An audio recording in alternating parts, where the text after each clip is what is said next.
Le médecin du travail a une double casquette. Une casquette de conseil en prévention. Donc nous conseillons les entreprises dans la mise en place de la politique de bien-être au travail. Donc nous avons un rôle de conseil, mais en même temps nous sommes donc médecins du travail et donc nous assurons tout ce qui est la surveillance de la santé des travailleurs. Et le but de cette surveillance de la santé, c'est de faire le lien entre d'une part le travailleur et sa santé et d'autre part le travail et les risques que le travailleur pourra y rencontrer pour que ça se passe le mieux possible donc entre le travailleur et le travail qu'il devra exercer.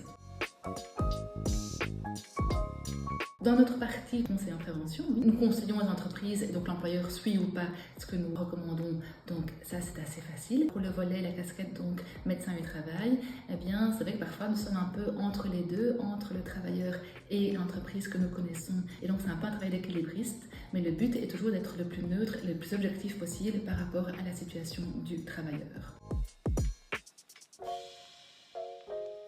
Alors la première chose, c'est vraiment d'essayer d'ouvrir la communication avec le travailleur pour essayer de cerner avec lui quelle est la difficulté qu'il peut rencontrer au niveau du travail afin d'essayer de trouver des pistes ou des solutions pour que ça puisse s'améliorer. Si ce n'est pas possible ou si le travailleur n'est pas preneur d'une discussion, l'employeur peut toujours demander à sa médecine du travail que le travailleur soit vu par le médecin du travail dans le cadre d'un examen à la demande de l'employeur.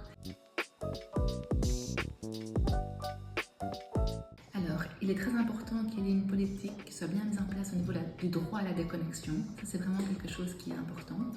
Il faut également qu'il y ait un organigramme qui soit clair au niveau de l'entreprise, ainsi qu'un descriptif de fonction, afin que chacun sache vers qui s'orienter en cas de problème, mais qu'également chacun connaisse bien ses tâches et puisse éventuellement orienter des collègues vers une autre personne. Il faut aussi essayer qu'il y ait donc de créer un climat dans l'entreprise où on peut facilement échanger pour que les personnes qui rencontrent des difficultés puissent facilement remonter ces difficultés auprès de leur responsable hiérarchique.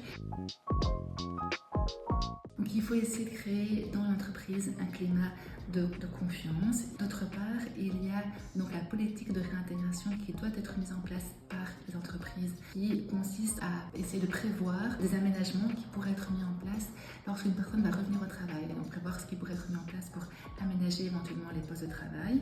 Et si en faisant ce travail de réfléchir, de mise en place de cette politique, on se rend compte qu'en fait il y a déjà des choses qui pourraient être mises en place maintenant pour améliorer le bien-être des travailleurs, évidemment, eh bien, cette politique permettra d'avoir des conditions de travail qui seront plus adaptées et donc du coup de limiter au maximum l'absentéisme.